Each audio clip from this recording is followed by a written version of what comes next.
When I say dementia, what are you thinking?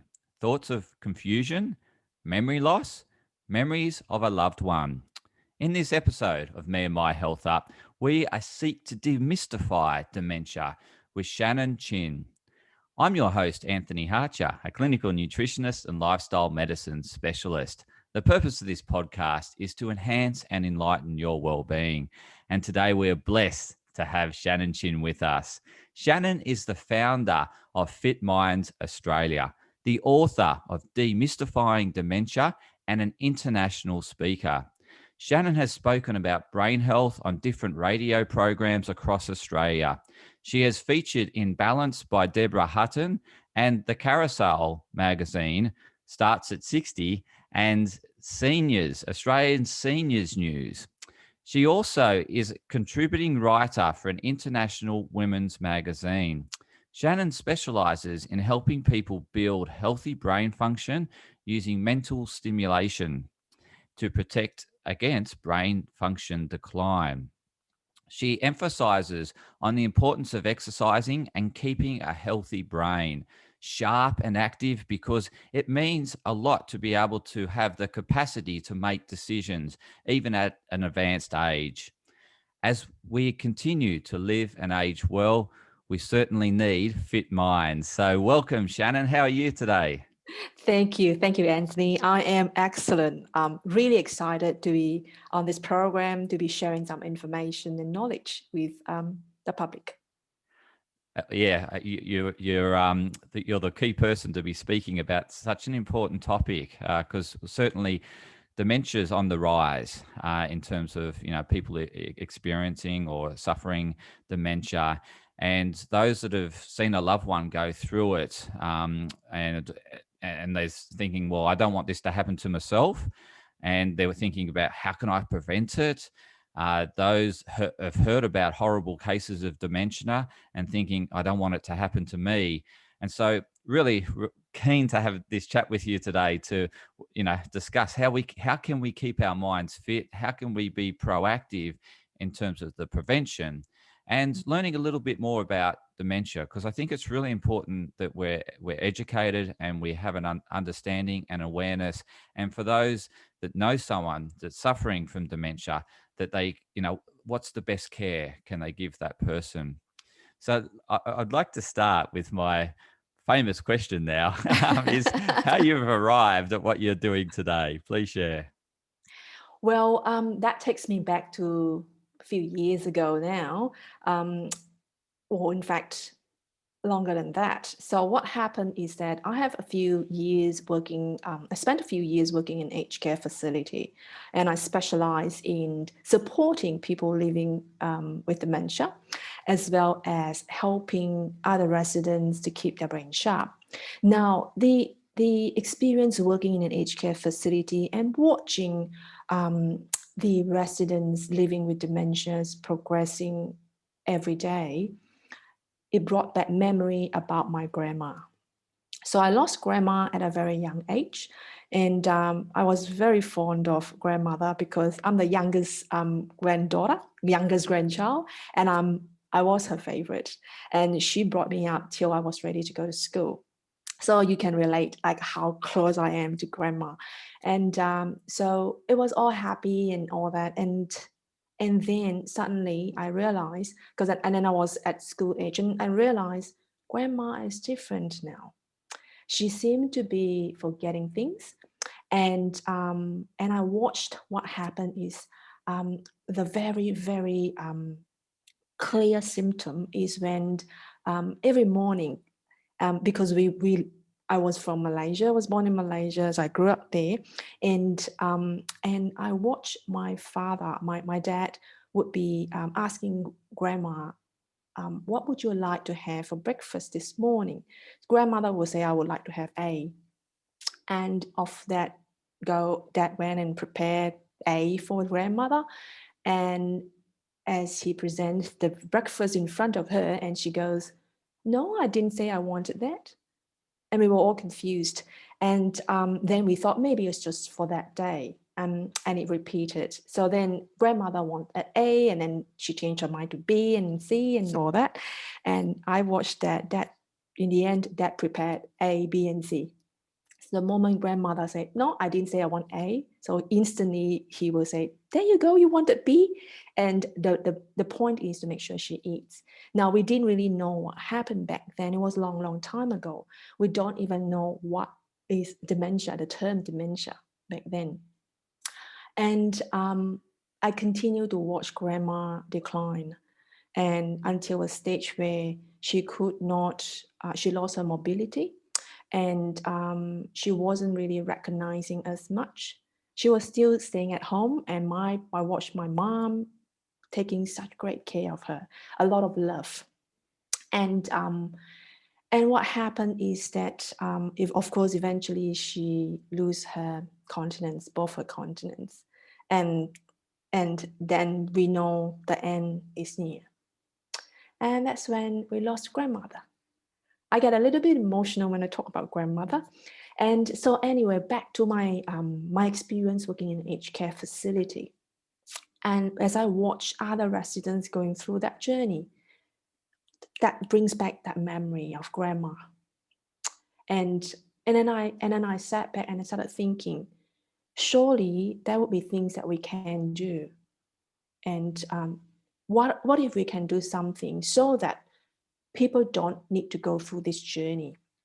And sadly, dementia is terminal. There is no cure up until this day.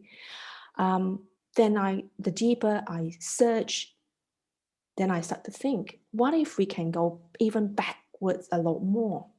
What if we can do things right now, like before the person even start to have symptoms? Wouldn't it be great? So then that's how I ended up searching.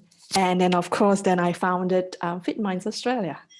And so I won't go into too deep about what Fit Minds Australia does, but essentially you've kind of mentioned about my specialty is really focusing on helping people to exercise the brain, mental stimulation, which is one of the key factors in keeping the brain sharp. Why we need to keep the brain sharp? It is to really reduce our risk of developing dementia, which I think we will probably talk about it later. So that kind of brought me to, is a long answer to your short question, Anthony, and that made me a dementia advocate. Yeah, I can see how it's all come about through your, childhood experience of seeing, what happened to grandma, a very sad story, and still very close to your heart. So I'm glad you're now out there proactively promoting preventative strategies that are, proven to help reduce the possibility of getting dementia. And I'm really keen to, further explore these preventative strategies with you, and particularly around how to keep that fit mind. But before we go there, I was thinking it would be really good to better understanding what dementia is, because some people may have heard of it, but they really may not have had firsthand experience with it. So yeah, really keen to let's just talk about what dementia is and the associations with Alzheimer's, because some people may have heard of Alzheimer's, one or the other. So yeah, please share. Sure, definitely. Yes. So to your point, some people may mix up Alzheimer's and dementia. So dementia is an umbrella term. I always do this sign, umbrella. It's a big, gigantic umbrella, and because it is an umbrella term for a number of what we call neurological conditions. And the main symptoms of this condition is losing global functions of the brain. That could include, early on when you mentioned, losing memory function. That's the very early symptom. And in some people, not getting orientated with date, time, space. And sometimes we would experience our parents or grandparents, they would have driven themselves out to the mall and couldn't find their car. That's still not too bad. Couldn't find their way home. And especially it is very noticeable when it is a normal routine for the person, and yet the person starts to lose their way home. That's a very clear sign. And also sometimes it's and that decline also could be to do with being able to reason things Sometimes we try to explain to them certain things, they just don't seem to be able to comprehend that well, and losing the ability to plan things, executive functions is going, and also may not be able to solve problem as they used to in the past. And sometimes we call that critical thinking. The other thing that includes in the condition, the decline, is language function. Sometimes we will notice that our parent or grandparent are losing words. They will go really slow. They can't seem to find the correct word. It seems like perhaps they're losing their vocabulary. Sometimes it's not because of that. They just can't seem to search and find that word. And also, which also means that they would be losing their communication ability. And especially an older person, human to human interaction is so important, and which also means communication ability is important. If they can't seem to find a word, they may not want people to know, and they may not be communicating as much, and therefore they're losing human interaction, which is a huge risk as well to this condition. Now, and this condition also, it could cause changes to the person's personality, their mood, and also their behavior. All depends on what type of dementia they have got. Now, earlier on, some people seem to think, oh, it's Alzheimer's dementia. So I was saying it is an umbrella term. So Alzheimer's is only one of the common form of dementia. There are 4 common forms of dementia. In fact, globally, there are more than 700 types of dementia, which I don't even heard of. That's just too many. The common ones are Alzheimer's disease, which is a lot of time people think it's dementia. And the other one is Lewy body disease. The third one is vascular disease. The fourth one is frontotemporal dementia. So these are the 4 most common type of dementia. Now, earlier on I mentioned dementia, unfortunately, it is terminal. There is no cure for it. Up until this day, scientists are still trying to develop some drugs. Hopefully, they could reverse it. I'm not too certain about that. I do hope for that day to come, though. And also, back to the symptoms of dementia, it's going to be a lot more heartbreaking when you hear this. As the condition progresses, the person will start to lose mobility. And I've watched people, when they arrived at the nursing home, they were still able to move around. They may be a bit wobbly, but they were able to move around. And this is my personal experience, if it's okay for me to share. There was this beautiful woman, and I used to enjoy, I have special bonding with her. And I used to enjoy singing with her, and because I need to assist her with her meals.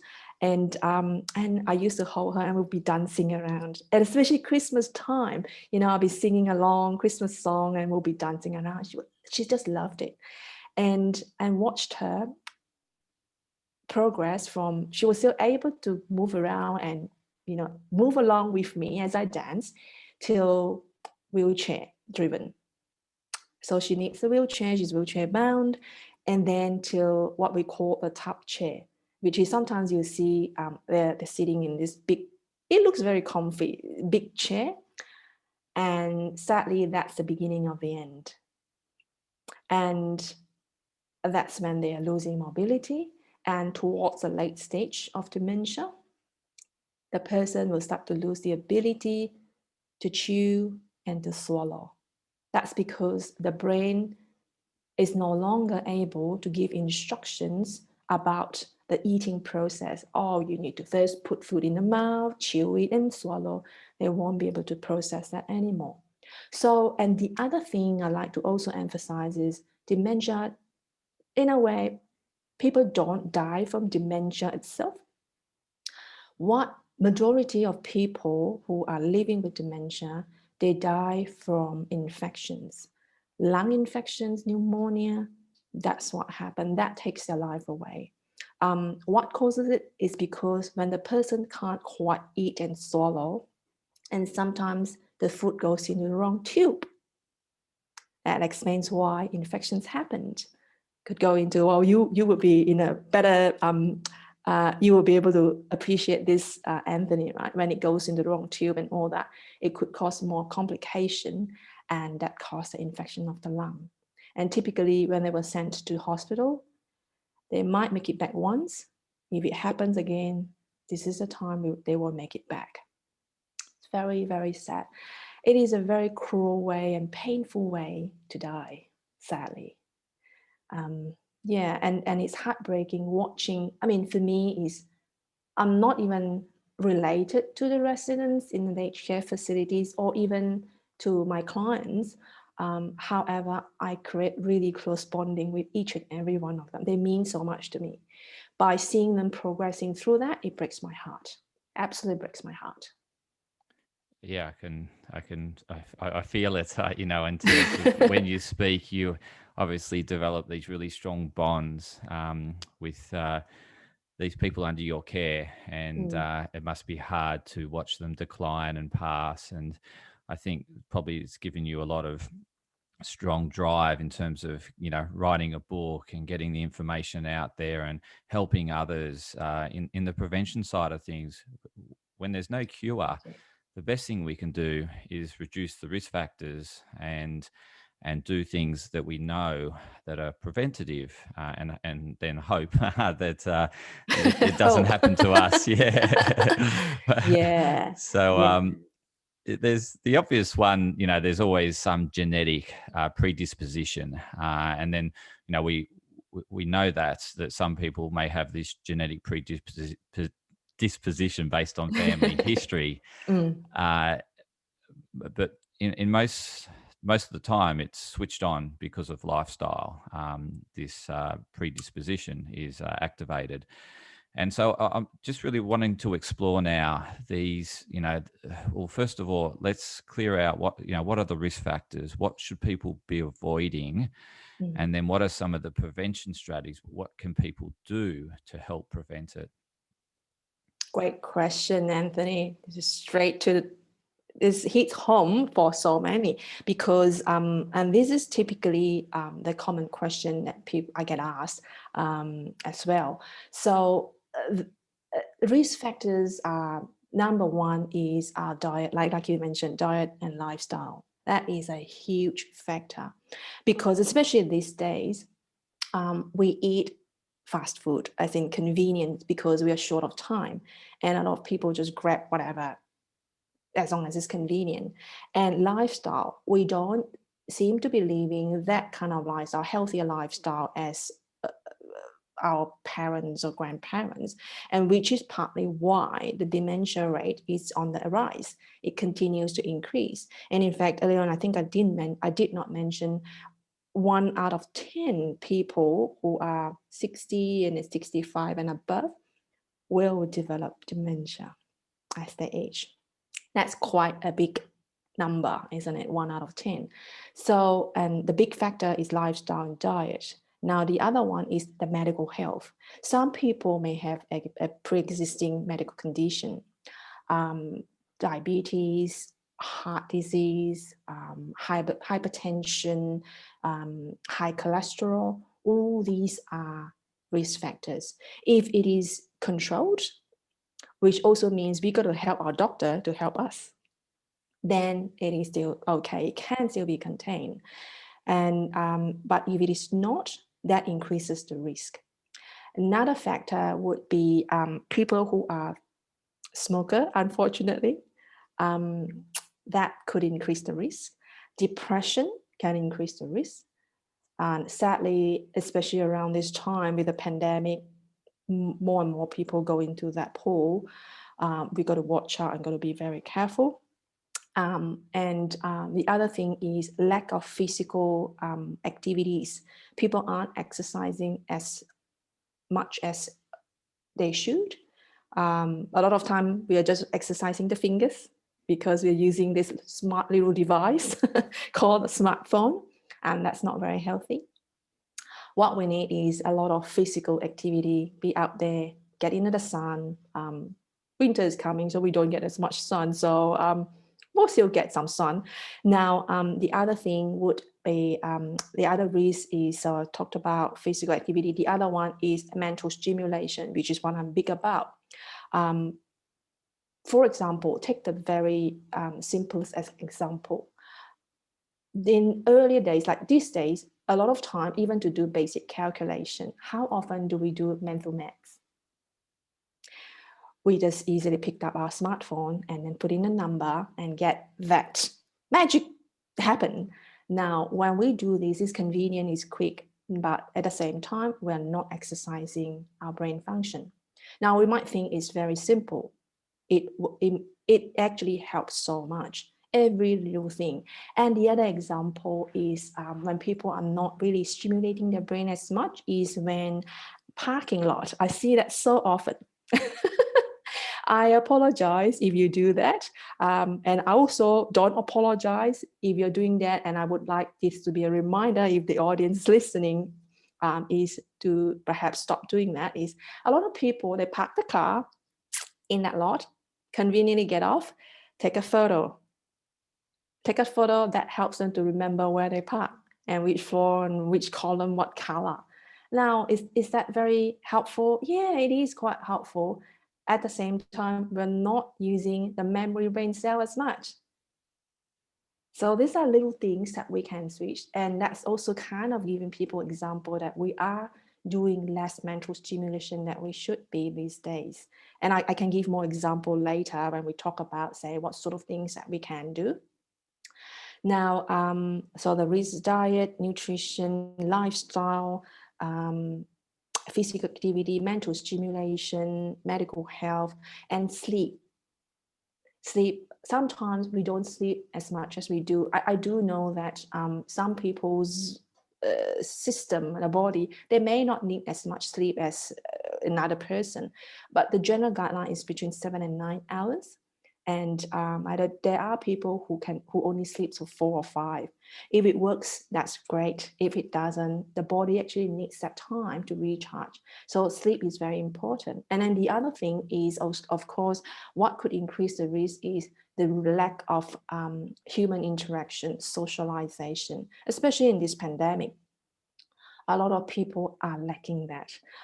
Let alone, our senior community, they are even lacking even more. So these are all the risk. So isolation, lacking human interaction, all these increases the risk. Yeah, so it certainly requires that holistic way of living, doesn't it? If I were to sum it up in terms, you mentioned Absolutely. physical exercise, sleep, you mentioned social connection, you mentioned food, and mental stimulation. So that's that all elements of holistic health. And when I was thinking and processing what you were saying, you mentioned the type 2 diabetes and the associations with insulin resistance and links to dementia and cognitive decline.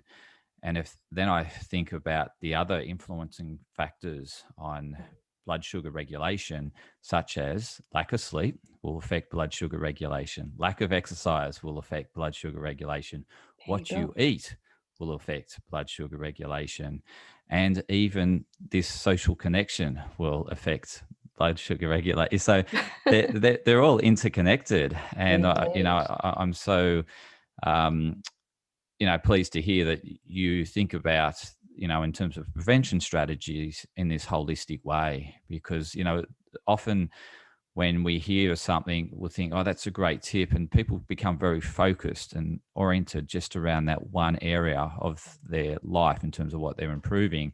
And that could be jumping on a particular diet, but then they lose sight of the bigger picture and all the other important aspects. Like, yes, diet's one one area that you That's mentioned, right. Yeah, and that's then one area. yeah. Yeah, So it is about looking after all of the area. It's like sometimes I say, even when we go to the gym is for physical fitness. At the same time, we can't just build on, say, the tricep.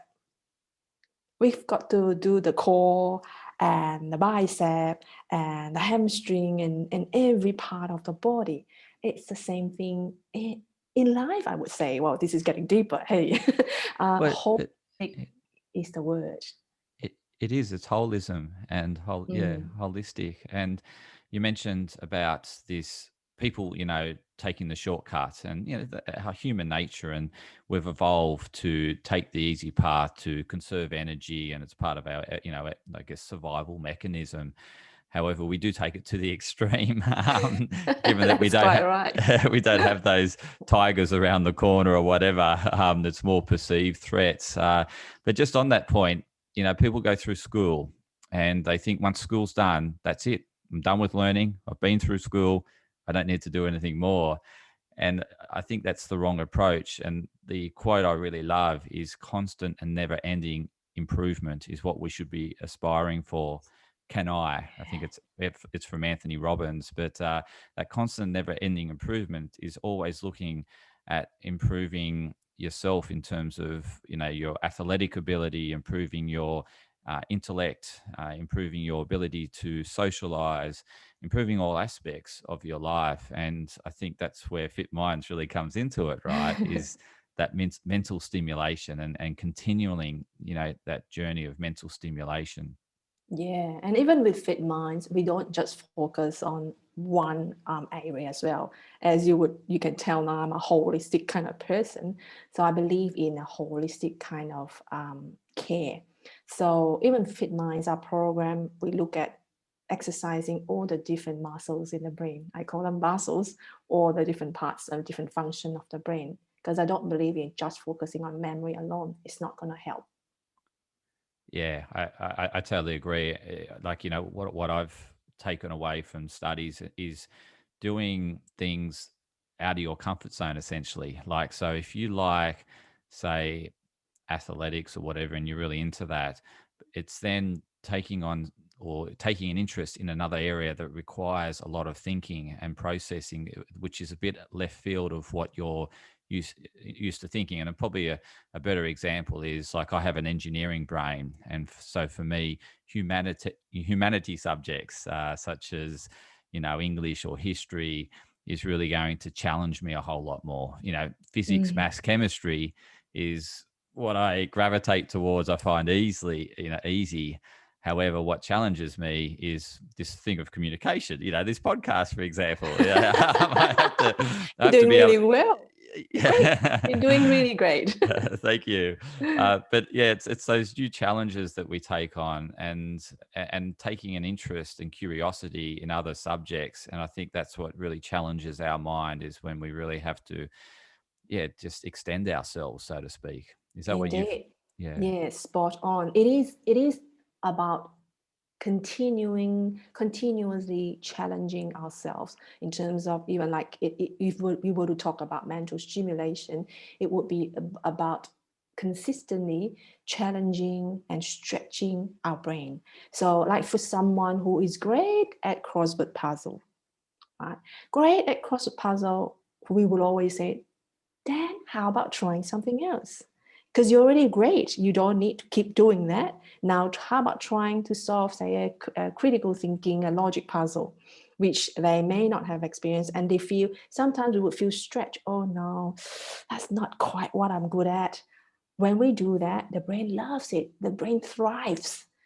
If you can see it, and this is where I get a bit comical. It's like the brain will literally jump up and start dancing around, because like, yes, yes, yes, I need this, feed me with this, feed me with this. That's what we need to give the brain. I get really excited when I talk about the brain. I could tell. I could tell you're really passionate about the subject, and it really comes across strongly. And as I mentioned before, how you get very emotional about sharing the stories. It's because of that passion and that really care for the individual, and care for wanting to make a difference in society. And I'm so glad you're doing what you're doing, and sharing with the listeners today what you do. Just in terms of the book you wrote around demystifying dementia, because one of the things really a bugbear of mine is these myths that sort of get passed around, like a bit like Chinese whispers. They may say it's a bit like sort of it's miscommunication, so to speak. And so I'm really keen to these common areas that are misinterpreted, please, share them with us, and please put us straight as to how we should. Sure thing. Yeah, think. for sure. That also was part of the reason why I decided to write Demystifying Dementia.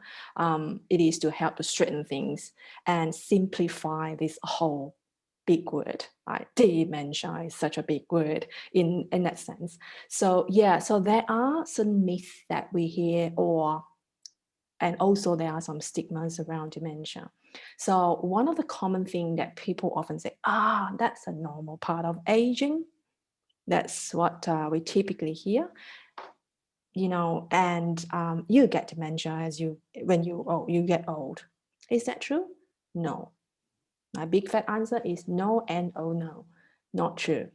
It is not a normal part of aging. There are people who live up to 101, 103, still going super sharp here, going around. And I have personally experienced that. My dad as well. My dad is 91, super duper sharp and alert and great memory.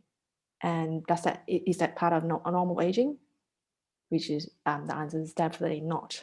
Now, the other common myth that I often hear people saying is that, it is an old person's illness, which is also quite related to normal part of aging. So only old people get it. We are still young, we won't get it. So I would like to invite those people who, if they are thinking that way, to rethink. And it is not an old person's illness. It can affect a person as young as in their 30s. So I repeat, as young as in their 30s. And there are people who have developed dementia in their late 40s. So anyone could be at risk when we take our health for granted, put it this way, and our brain for granted. And the other one is, this is also another very common one. People will say, if you have got someone in your family who have got dementia, you definitely have it when you're old. And in fact, I've spoken to a woman. She lives up in the Central Coast. She was very concerned because both her parents have it and they died from it. And her sister has it, her brother has it. They're all gone now. She's the last one standing. She's very concerned. So she rang me and we had a chat. Lovely, lovely woman. And she said, look, Shannon, she said, I'm very concerned because of my family medical history and I'm worried. What can I do? And I said, look, even if you have got everyone in your family who has it, it doesn't mean that you will develop dementia. It all depends on what you're doing to yourself, how you're looking after yourself, especially your brain. And so then I went through the whole list, the listing, and then I guided her what she can do and what she has been doing and not been doing, and also recommended her what she should be doing. And she said, oh, thankfully, I spoke to you. I feel so much more assured now. And I said, well, hang on a minute. If you're not doing this, please make sure you do that, so that you can reduce your risk. So if you have got a family medical history of dementia, it does not mean that you will develop dementia. However, for people who do not have any family medical history of dementia, it does not mean that the person will not develop dementia. So it works both ways. Again, it all goes back to how are you how are you taking care of your brain and your holistic health? I'll go back down to that one.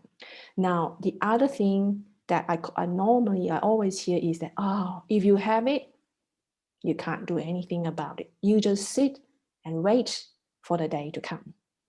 That's another one. And I hear it from family members of residents.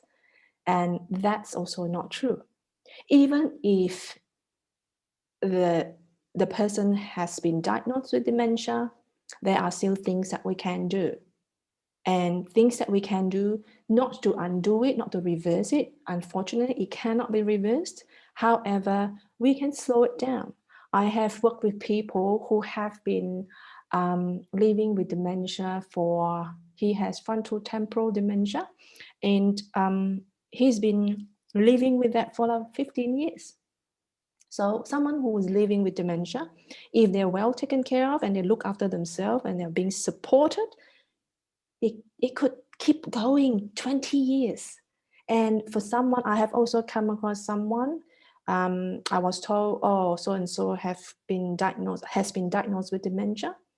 5 years, we lost that person. So it's very subjective on how well the person is being looked after. Now, another big myth is, oh, people living with dementia, they're very aggressive. They are unpredictable and they can be quite violent. In fact, a friend of mine, her sister-in-law is living with dementia, and they're all so afraid to visit them because she said, oh, you just never know when she'll pick up the kitchen knife. That's the aggression and the violence. Now, again, I like to correct that myth. It is not true that they are always aggressive, that they are violent, that they are unpredictable. When a person living with dementia demonstrates aggression, there is always a trigger. So if we find a trigger, we can help them. And sometimes it's just because they're not comfortable, they're having pain, they don't know how to express it. The only way they know is to show aggression, like a child, like a toddler. When a baby, or even, a baby, 6 months, 8 months, not feeling well, tummy ache, what do? They may throw some tantrum until we figure out what was wrong. So it is similar thing. So that is also not true. People living with dementia is not always aggressive. So these are the few common myths that I come across. Have you come across any that I have not covered, Anthony? I can certainly relate and understand what you're saying in terms of, when your communication ability is impaired, then there's frustration within because you're unable to get the message out, and hence you can't communicate. And I think that frustration, you become irritable, and hence that can play out in aggression. So I can understand how someone that has the inability to communicate, or reduced abilities to communicate, gets frustrated, and hence that's the same with children, right? They as you said, tummy ache, they just can't communicate it. It's still there, and they want help, but no one's helping them, and it's exactly. So.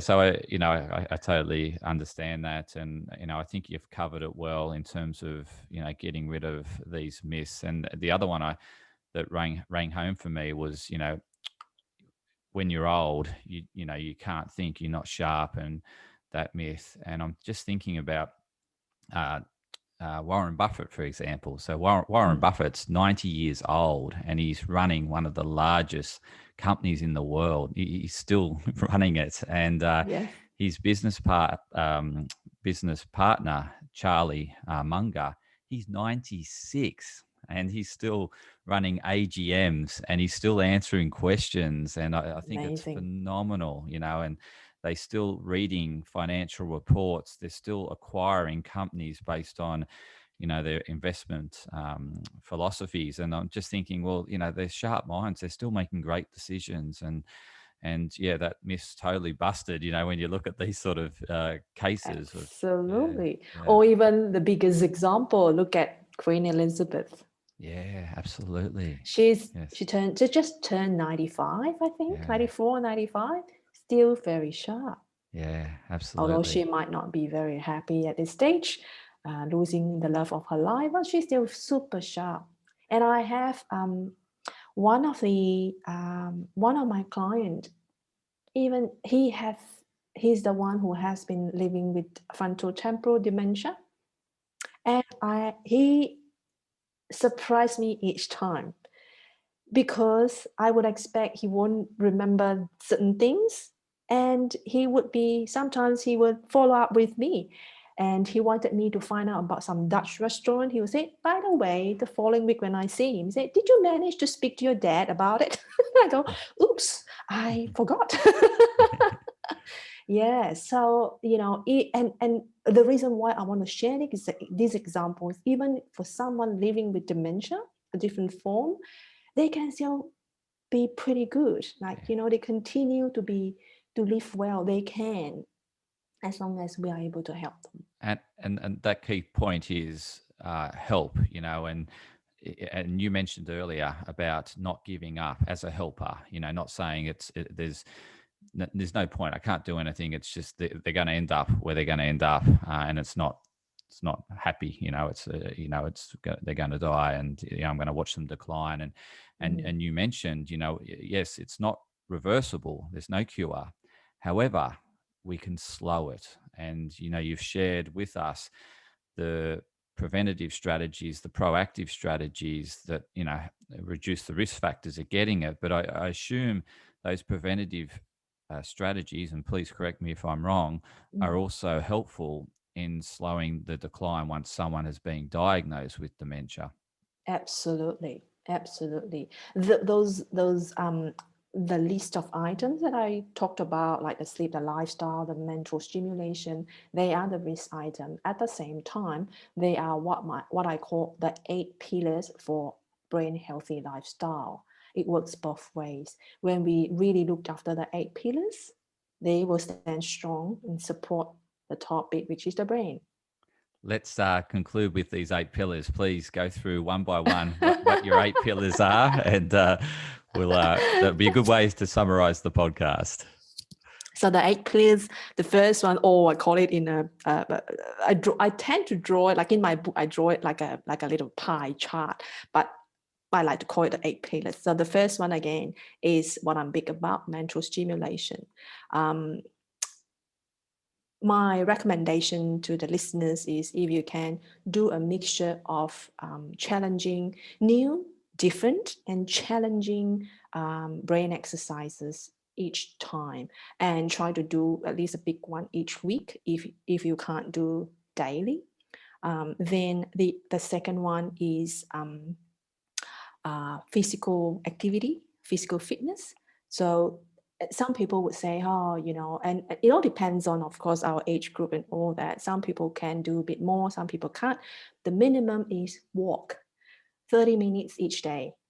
Go out and walk at least 30 minutes. That gets us a bit of great free sunshine vitamin, which I love so much. And also fresh air, which is very good for the brain. And if for some people who can do a bit more, stretching, weight, and strength training, they are so important. That helps with the brain. And one of my favorite, dancing. Now that I think we are we still have some cases in Sydney and in Australia, but I reckon even if we can't go and do that dance group, we can still pick up some dancing at home. One of my personal favorite is swing dance. Yeah, so just Google, YouTube, whatever, just dance. And dance is very good because it gives the body that physical activity, physical exercises. And when we dance, it exercises top to toe. Now, at the same time, what it gives us is mental stimulation. Isn't that great? You do both two things, but one stone kills two birds. Because we got to remember the steps, the music, and all that. And that's kind of some example for physical activity. And the third one is, I talked about medical health. We got to help the doctors to help us. Sometimes we tend to just leave the whole thing and leave the responsibility on the doctor's shoulder. It's not entirely their job, is it? If we owe it to ourselves, it is our responsibility to look after our own medical health. So do the right thing, look after your health. If you've got a current pre-existing medical condition, make sure to follow up with the doctor. I'm not kind of a fan of taking a lot of medication, but if there is a need to do that, if it helps with the condition that the person is having, then do do as what the doctor would recommend. That's medical health. The other one is diet and nutrition. That's kind of your your expertise, your expertise area, Anthony. So in terms of diet and nutrition, for the brain, I would recommend looking at Mind Diet, MIND. So the Mind Diet is a combination of Mediterranean diet as well as a brain healthy diet. They're very much like Mediterranean diet. Lots of green leafy vegetables, berries, grains, nuts and seeds, fatty fish, bit of poultry, those sort of things. I think I have it all in the book. So that's very good. I mean, I practice Mind Diet myself, and I feel very healthy eating those diet. So that's diet and nutrition.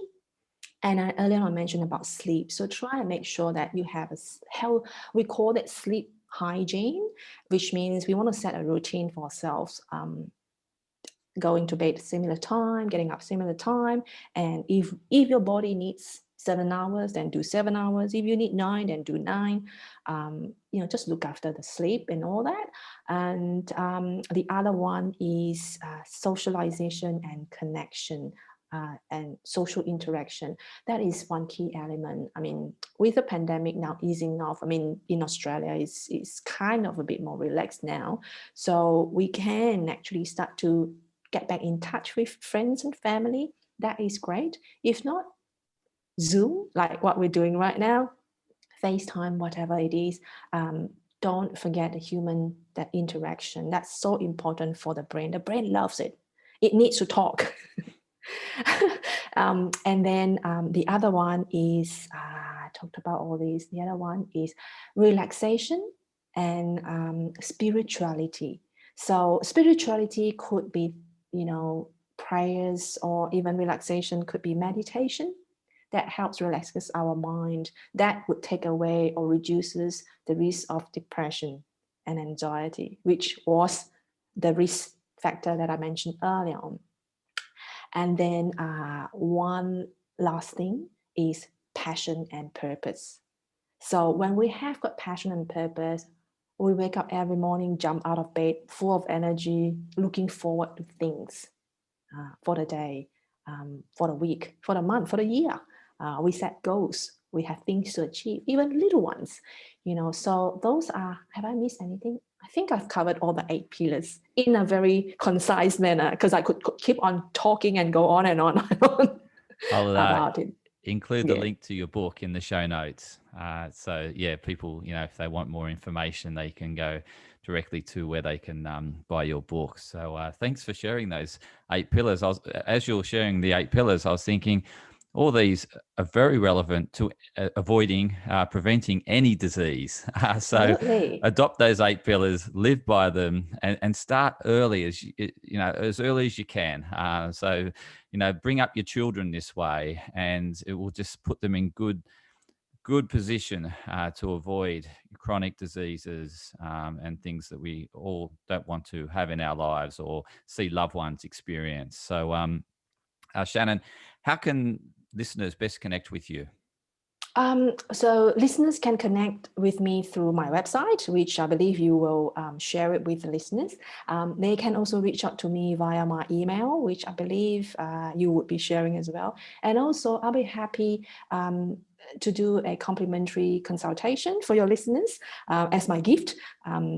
If they have got any questions about or any concerns about their brain health, or even for family members or for friends, or happy to do that. We can do it via Zoom. Just reach out to me via my email, and we can take it from there. Fantastic. I was just on your earlier point, that 8 pillar about your why and your purpose. You have certainly found your why and purpose. I can sense it, over Zoom. You're so passionate about this subject, and I love it. And I really love how you're helping others and creating positive change in the world. So, yes, I will absolutely share all your contact details in the show notes. And thank you for your generous offer to the listeners. I really appreciate it. So listeners, I hope you really enjoyed today's episode, because I certainly did. It was very insightful for me, and I'm sure you. And please share with anyone else that you know could benefit from this awesome wisdom that Shannon has shared with us today. So share the episode with them, like it, leave a review. It will really help it get out to more people so that we can enhance and enlighten the well-being of more and more people. So stay tuned for more insightful episodes of Me and My Health Up.